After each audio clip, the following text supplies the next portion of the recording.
Hello, I'm Pastor Greg Anderson from Trinity Lutheran Church in Grand Prairie. If the message is really intended mostly for people who attend here or members here, or possibly just within Grand Prairie, although it speaks to an issue that we're all wrestling with in the midst of this pandemic, and that is masking, when to mask and when not to. And the question is it always just about when we have to, or maybe when we should? At the end of that last week, new restrictions came out from the province of Alberta saying that masks were required in all indoor public places. And when the guidelines first came out, there were, it seemed, no exemptions for places of worship. And so when the council chair and I spoke about it, we decided, well, according to the rules, we have to mask. So I put up signs saying that masks were required, and as the service began, there was some confusion about that because in the midst of all this, there were apparently some other sources that released the news that indeed places of worship were exempt. That sounds a little confusing to you. It sounded confusing to me because the typical venues, or the avenues, I should say, the provincial website didn't have that exemption, and the Twitter feed for the health folk didn't have it either. Subsequently, on Sunday, the exemption was added to the provincial page, and we were able to find this: the Record of Decision, Chief Medical Officer of Health, Order 40-2021. It's a 7-page document, and on the top of page 7, after all the other rules, at the top of page 7 it says, despite part 3 of this order, a person is not required to wear a face mask while participating at a worship service at a place of worship. So technically, worship is exempt.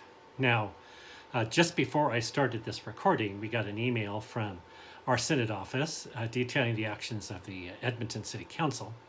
And within Edmonton now, places of worship are not exempt. And so, confusion. I want to voice a couple of questions and then say what I think as the pastor of Trinity Lutheran Church in terms of what we should do. The first question is, in terms of places of worship being exempt, the question is, why? If the safest thing to do, the best way to safeguard our own health, and especially the health of those around us, if the best way to do that is to wear a mask indoors, then why should churches be exempt? We are indoors. We are public places, or at least places open to the public. Now, my guess, and I don't want to sound partisan about this, but my guess is that they exempt places of worship because of blowback. That if they were to require it in churches, they would get a lot of phone calls, a lot of emails, a lot of letters, a lot of problems. But it begs the question, really, if safe is safe, then safe is safe everywhere. And so why should places of worship be exempt? I don't understand that. Maybe a more critical question is, why would we want to be exempt? When Jesus was asked what the greatest commandment was, he said it was summarized in 2, love God, love your neighbor. As Lutherans, we teach that, as well as other churches do, the 2 tablets of the law. The first tablet, love God. The second tablet, love neighbor. How do we do that? And so if the point is to love our neighbor, then it seems to me not only should we want to be exempt, in some ways we should be asking not only not to be exempt, we should be at the front of the line volunteering not to be exempt. If safe is safe, then don't we want each other to be safe? The people who gather and worship. And a part of that is the people who come to worship when masks are required because they feel safer. We had one member very early on in the pandemic describe himself as an endangered species. That with other, what are we calling them, comorbidities, that this would have, getting COVID would be more serious than maybe for others. And so the idea of having to wear masks everywhere, having to wear masks made them feel safer. Having them optional takes away some of that sense of safety. And so then I would ask the question, if wearing a mask makes our brothers and sisters feel safer, wouldn't we volunteer to do that? These are questions I wrestle with, particularly because, well, frankly, it gets tiresome being the COVID cop. I have been the pastor of err on the side of caution. And I know some of our members find that frustrating. We started singing well after a lot of other people did. We are still maintaining distancing. We are doing some singing, and that started, when masking was more recommended. We will continue to sing. We will continue to distance for the foreseeable future. So I guess the hard line is, can I, as pastor of Trinity Lutheran Church, demand that everyone wear a mask? No, I can't. I have wrestled with the question if, when masks were required and if somebody walked in without a mask, what was I going to do? I played it out of my head. Do I just simply ask them to if they refuse? Do I stop the service? Do I walk out? What do I do? Well, I haven't done any of those things, and we've found ways to kind of work it out. But this week seemed particularly confusing.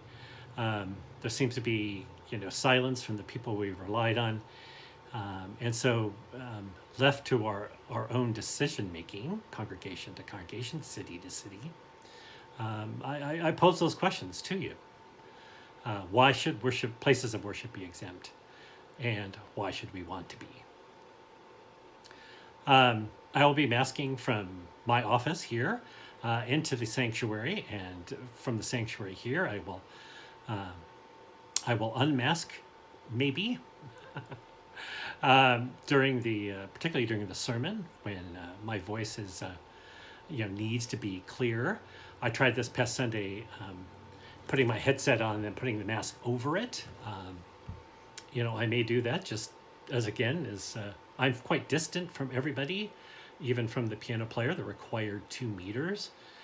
But as the pastor, as an example, if I want everybody to mask, it seems to be I should wear a mask. So, I struggle with this. I struggle with this as you do. So, are masks required? Technically, legally, no. Places of worship are exempt. And however you answer my 2 questions, that's the law. Now, is that how we want to go forward? I'm asking people who attend worship at Trinity for the foreseeable future to please mask. I can't require it of you, but I'd ask that you would do it as a service to those around you, and as a statement of our concern that we want everybody to be safe. We want our neighbor to be safe. So I'd leave it to your conscience, and we will continue to wrestle with this. As another member said, and I'm not naming people because I don't have their permission, but as one of our members says, we're kind of flying this plane as we're building it. We have no idea how this is going to unfold. Right now, it's terrifying. The cases are higher than they've been since May. I've talked to members during this last week who have had surgeries delayed or canceled entirely. We're not out of this yet, and I don't think we're going to be for a while.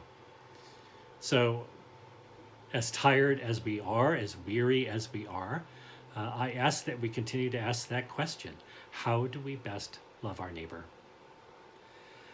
As always, be safe, be well, and God bless you all.